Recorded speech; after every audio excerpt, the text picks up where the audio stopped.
اپنے تھے وہ سارے پتھر مارتے رہ گئے، فرمایا جو کوئی ساتھ دینے والا تھا وہ دنیا سے چلا گیا، ایک ایک دشمن باقی رہ گیا۔ فرمایا پریشان نہ ہو، سبحان الذی اسرا بعبدہ لیلا، فرمایا میرے پیارے میں تجھے ایسی جگہ کی سیر کرواتا ہوں جس جگہ کی سیر آپ سے پہلے کسی نے بھی نہیں کی۔ فرمایا معراج کروایا اس لیے دل کے غم ختم ہو جائیں، وہ جو اتنے بڑے بڑے دکھ آئے فرمایا وہ سارے ختم ہو جائیں، اور ایسی جگہ پہ لے کے جا رہا ہوں میرے پیارے آپ کو، آپ سے پہلے وہ جگہ دیکھی کسی نے نہیں ہے، وہ سارے اللہ تعالیٰ نے اتنے بڑے بڑے اپنی جو قدرت کی نشانیاں رکھی آپ سے پہلے کسی کو بھی میسر نہیں آئی۔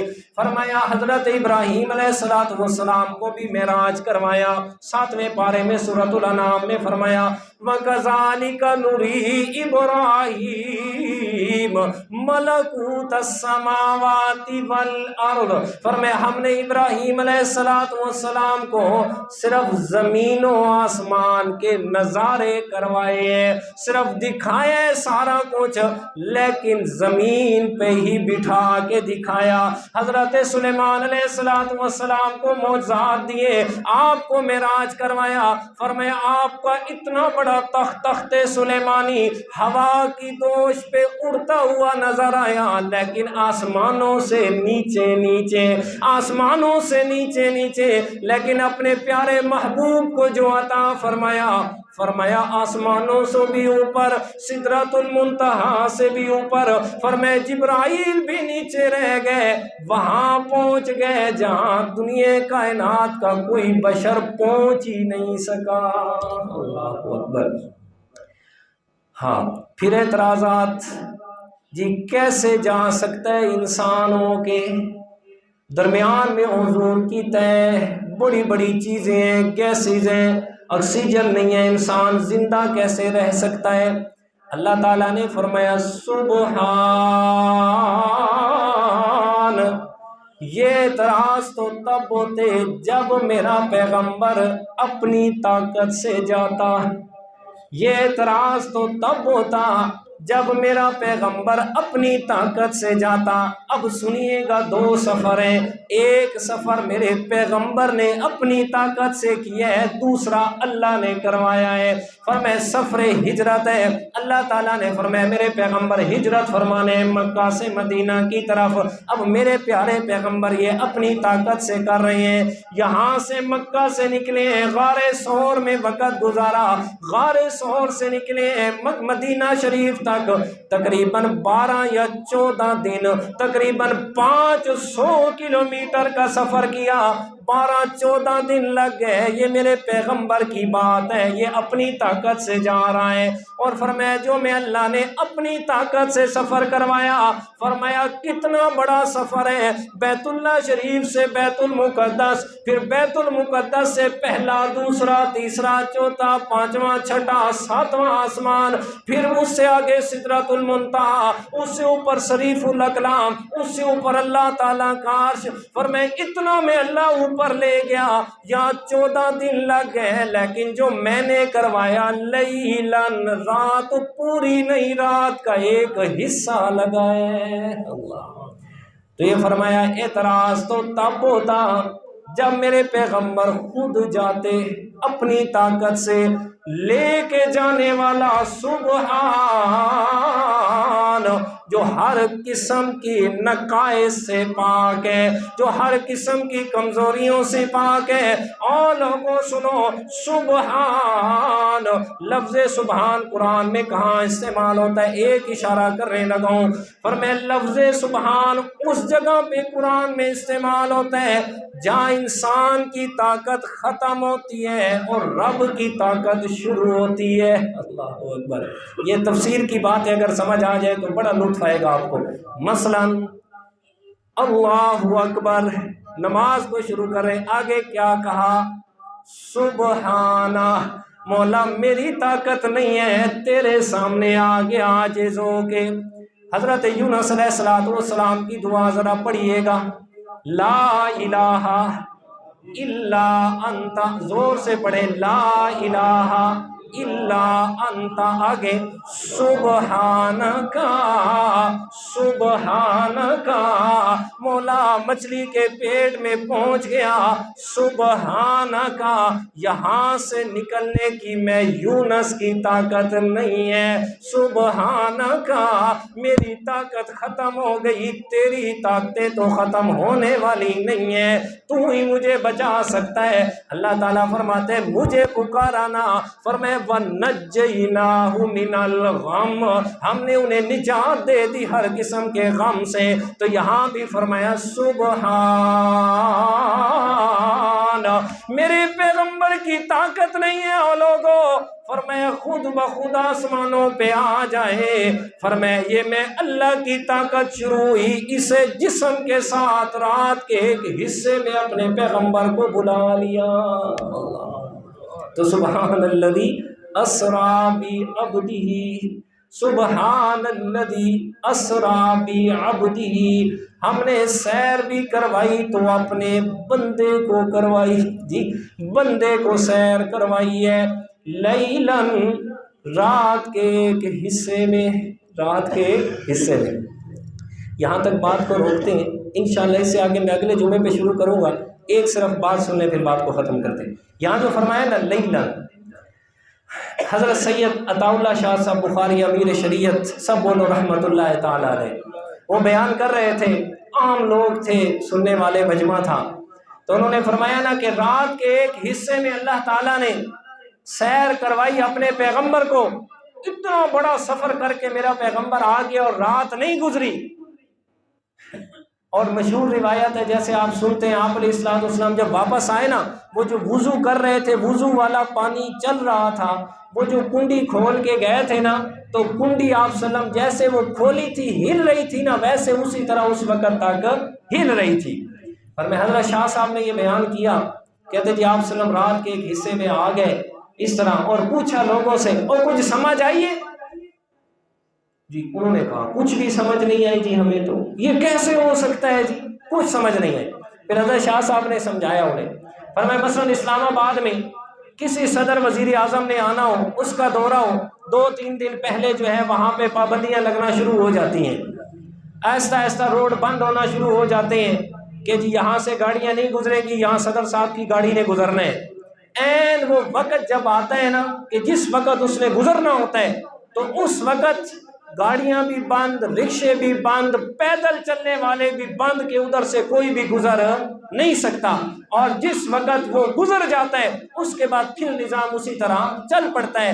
حضرت شاہ صاحب نے فرمایا جس وقت اللہ تعالیٰ نے اپنے پیارے پیغمبر کو اپنے پاس بلایا، ساری کائنات کا نظام جام کر دیا، اور میرے پیارے پیغمبر کو بلا کے ملاقات فرمائی، جب واپس آئے دوبارہ سے نظام چلا دیا، پانی چلنے لگا، کنڈی ہلنے لگی۔ پھر پوچھا اور کچھ سمجھ بھی آئی ہے کہ نہیں؟ آگے سارے بالکل بیٹھے تھے جٹ برا، وہ کہتے ہیں جی شاہ صاحب کچھ سمجھ نہیں آئی۔ شاہ صاحب نے کہا ہم تمہاری لہج پہ سمجھا دیتے ہیں، مسجد ہے۔ شاہ صاحب نے فرمایا جی ہم آپ کی لہج پہ سمجھا دیتے ہیں، جی سمجھاؤ۔ شاہ صاحب نے فرمایا آپ توجہ کرو، کہتے آپ سنتے رہتے ہیں نا کہ تیرے لوگ دا پیا لشکارا تے حالیاں نے حل چھڑ دیتے، کہتے اب سمجھ آئی؟ کہتے ڈاڈی سمجھ آئی۔ تو کیا سمجھ آئی میرے دوست؟ کہ اللہ نے اپنے پیغمبر کو بلایا، ساری کائنات کا نظام جام کر دیا، رک جائے سارا نظام، چاند جدھر تھا ادھر رک گیا، رات جتنی گزری تھی رک گئی، جی دن جتنا اس کے علاوہ جو کام جتنے ہوئے تھے رک گئے اسی جگہ۔ جب میرے پیغمبر واپس آئے کائنات کا نظام دوبارہ چلا دیا، جیسے چلایا جو کام جہاں رکا تھا اسی سے آگے شروع ہو گیا۔ اللہ اکبر۔ انشاءاللہ اس سے آگے اگلے جمعے پہ کچھ باتیں رہ گئی، دعا فرمائے اللہ تعالیٰ عمل کی توفیق عطا فرمائے۔